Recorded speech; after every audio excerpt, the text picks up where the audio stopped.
myself, doctor Mukesh Sharma, department of sociology. आज हम BA part second sociology के paper 2 Indian society issues and problem, Bharatiya Samaj समस्याएं और मुद्दे में टॉपिक डाउरी सिस्टम अर्थात दहेज प्रथा के बारे में चर्चा करेंगे। इसके पहले वीडियो में हमने दहेज प्रथा के 2 पॉइंट्स पे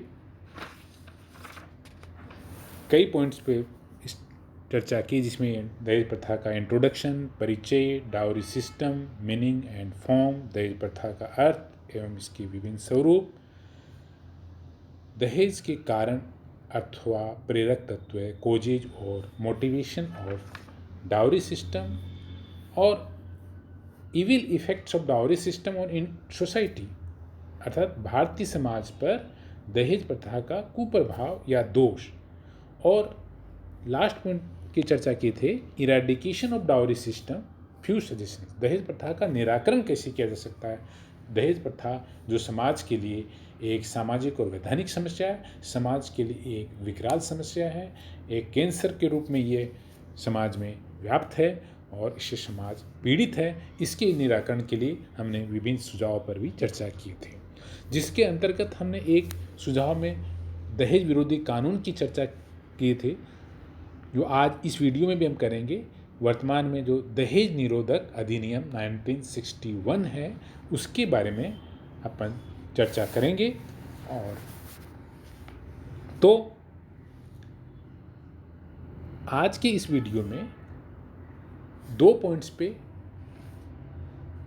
डाउरी सिस्टम के बारे में अध्ययन करेंगे। पहला है government efforts, dowry prohibition act 1961 अर्थात सरकारी प्रयास दहेज निरोधक अधिनियम 1961। और दूसरा महत्वपूर्ण पॉइंट है, इम्पोर्टेंट पॉइंट है, causes for failure of dowry prohibition act 1961 अर्थात दहेज अधिनियम की असफलता के कारण। तो ये अधिनियम 1 जुलाई 1961 से लागू है भारतवर्ष में।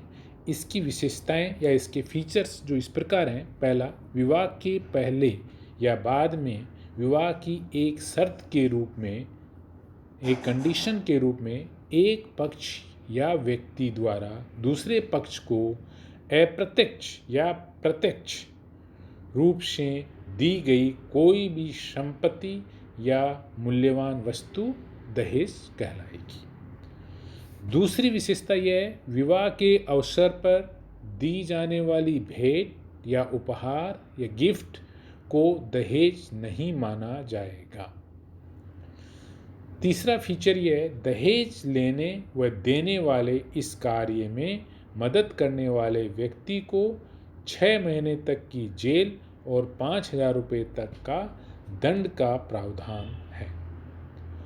चौथी विशेषता है, दहेज लेने व देने संबंधी किया गया कोई भी समझौता गैर कानूनी होगा अर्थात इल्लीगल होगा।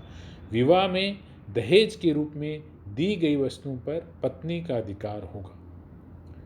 इस अधिनियम की 6वीं विशेषता है, अधिनियम की धारा 7 के अनुसार दहेज संबंधी अपराध की सुनवाई प्रथम श्रेणी का मजिस्ट्रेट अर्थात क्लास 1 मजिस्ट्रेट कर सकता है, और ऐसी शिकायत लिखित रूप में 1 वर्ष की अवधि में ही की जानी चाहिए।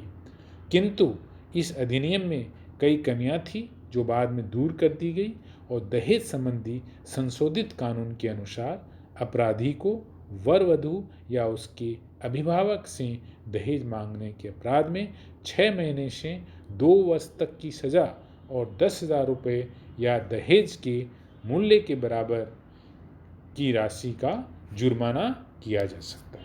यानी तीनों इसमें, पहले 6 महीने से लेकर 2 वर्ष तक की सज़ा और 10,000 रुपया या जितने मूल्य का धन या दहेज दिए हैं उसके बराबर राशि का जुर्माना किया जा सकता है।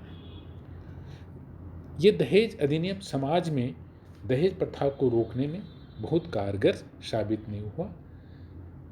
समाज में इस दहेज कुप्रथा को समाप्त करने के लिए समाज में महिला शिक्षा की आवश्यकता है, शिक्षा का प्रचार प्रसार की आवश्यकता है, जन जागरूकता, पीपल्स अवेयरनेस की जागरूकता है, और सबसे बड़ी जन आंदोलन, पीपल्स मूवमेंट की आवश्यकता है।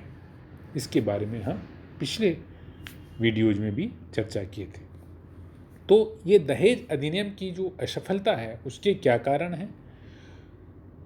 ऊपरी ये जो अधिनियम है, दहेज प्रथा का अधिनियम 1961 में अनेक कमियों के कारण दहेज प्रथा को समाप्त करने या कम करने में असफल रहा है। इस अधिनियम की कमियां इस प्रकार हैं।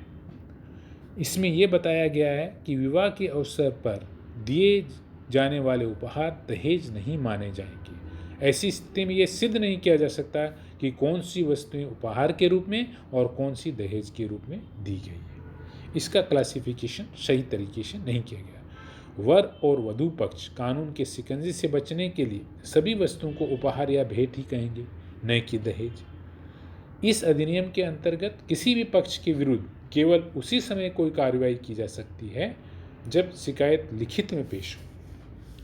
तीसरा, पुलिस या अदालत इस कानून का उल्लंघन करने वालों के विरुद्ध केवल उसी समय कार्रवाई कर सकती है जब लिखित में शिकायत आए। फोर्थ, 1 वर्ष बीत जाने के बाद अदालत इस प्रकार की शिकायतों के बारे में कोई कार्यवाही नहीं कर सकती। फिफ्थ, इसमें दंड की भी समुचित व्यवस्था नहीं की गई है। प्रचार प्रसार के अभाव के कारण कई लोगों को इस अधिनियम की जानकारी नहीं है। समाज में बहुत से लोगों को इस अधिनियम के बारे में जानकारी नहीं है, इसलिए जन जागरूकता की आवश्यकता है। उपर्युक्त अधिनियम को और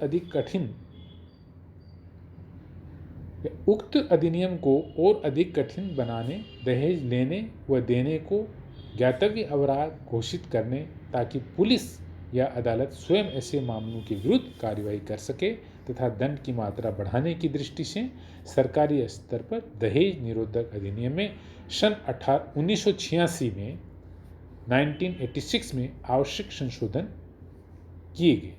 अब यह अधिनियम दहेज निरोधक संशोधित अधिनियम 1986 के नाम से जाना जाता है। इस अधिनियम में दहेज लेने वाले को 5 वर्ष के कारावास और 15,000 रुपये जुर्माने का दंड देने का प्रावधान है। ऐसे अपराधी की जमानत भी नहीं होगी।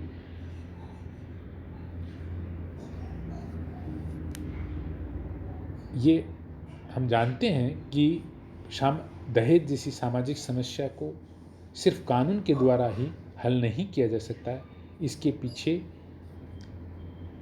प्रबल जनमत का होना आवश्यक है, जन आंदोलन का होना आवश्यक है, एनजीओज को आगे आना पड़ेगा, वॉलंटरी ऑर्गेनाइजेशंस को आना पड़ेगा, और महिलाओं के शिक्षा प्रसार में भी वृद्धि करनी होगी। तभी दहेज प्रथा को समाप्त करने की दिशा में कारगर कदम साबित होगा। धन्यवाद।